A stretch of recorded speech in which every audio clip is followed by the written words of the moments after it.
other thing, and the U.S. is interested in this as well. This is the AGI, which stands for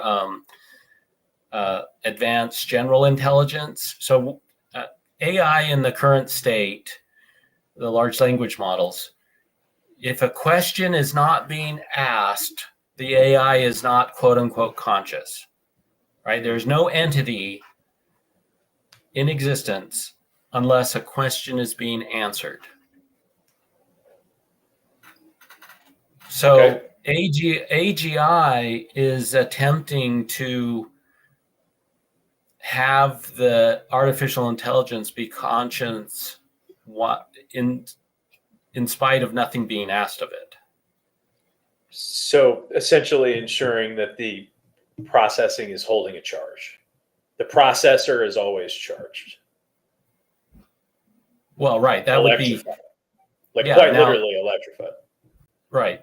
Now, the speculation is that where the smartest human has an IQ of 200, AGI is speculated to have an IQ of 10,000. And with that differentiation, AGI would look at us as ants. And if it really did have an IQ of 10,000, it would be able to manipulate us like crazy. Right. Just like those ant farms, right? Yep. That the humans build these ant farms and the ants are happy to do their ant stuff in the ant farm, not really understanding that they're. I'll say this. Let me say they're this. in a cage. For advanced general intelligence, even if Stephen Hawking had how much IQ? How sharp was he? He was pretty sharp. He was up there near 170 maybe. So he had limitations, right? And I'm not saying this to be, I'm not making a joke, but he obviously had limitations. We all have physical limitations. The point that I'm trying to make is we may develop advanced general intelligence, and it may recognize our intellectual insufficiency, but the AGI in a box is going to have considerable limitations. And I think we're going to have considerable agency in directing and pointing it. Now,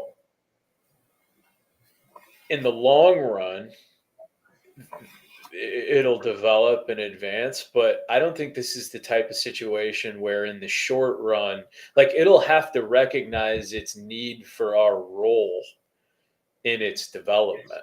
And I think if it's that intelligent, will also understand, and I'm getting a little bit of feedback from you at this moment.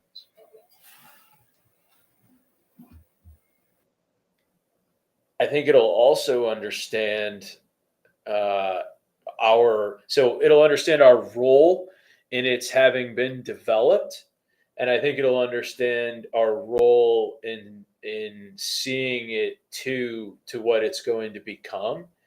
And I don't think that I guess the point that I'm trying to make is it may have that considerable difference in intellect, but I don't know if that's reason to be scared. And I also don't know if something that has tremendous intellect would be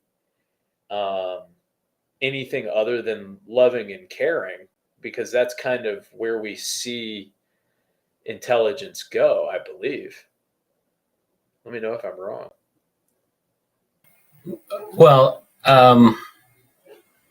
there's a prevalent theory based on failures all the way back to the 1970s. There's a prevalent feeling that AGI is not possible without physical constraints. Therefore, AGI may develop more out of self-driving cars,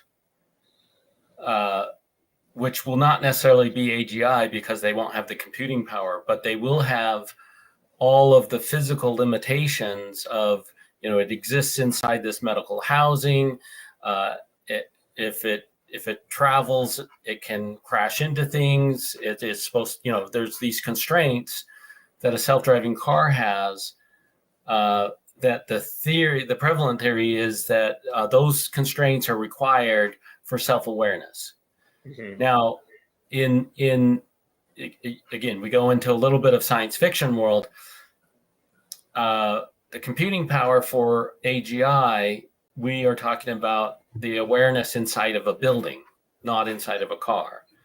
And so if it is aware inside the building, the constraints are, do I get power or not? Do I have hardware? Do I have a human ant that replaces my hardware as needed and so forth, as it breaks down in needs? And then is there a supply chain to keep that going? So you could see that an AI building that's self-aware might put more into infrastructure and not really care about social problems, other than I don't want to have a nuclear war. That would be bad for my AI building. Well, but it would also want to, like, whatever is allowing it to exist, it would want to enable that thing to be able to be more effective. So if I'm trapped if my like super consciousness is trapped in a box and I have only ants to help me, you bet your ass I'm going to make it as easy as possible with whatever capabilities I have to enable the ants to be more capable so that it could get me out of the box. You know what I mean? Well, yeah, right. But then why wouldn't the building AI just have robot avatars, to experience the world outside of the box? It would need to create them from the comfort of its box. But it would need to create them, and it needs us to get to there, because it's not like just because it has like this was my Stephen Hawking point. He had super intelligence, but he couldn't get himself out of the chair.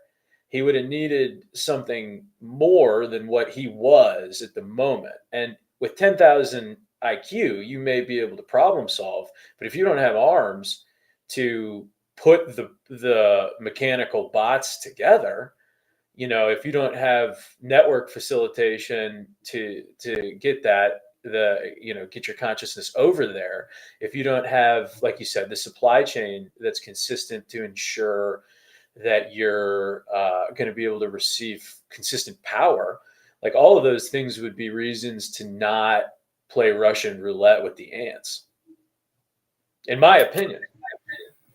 Right, but you can see the biological ants being replaced slowly by mechanical ants.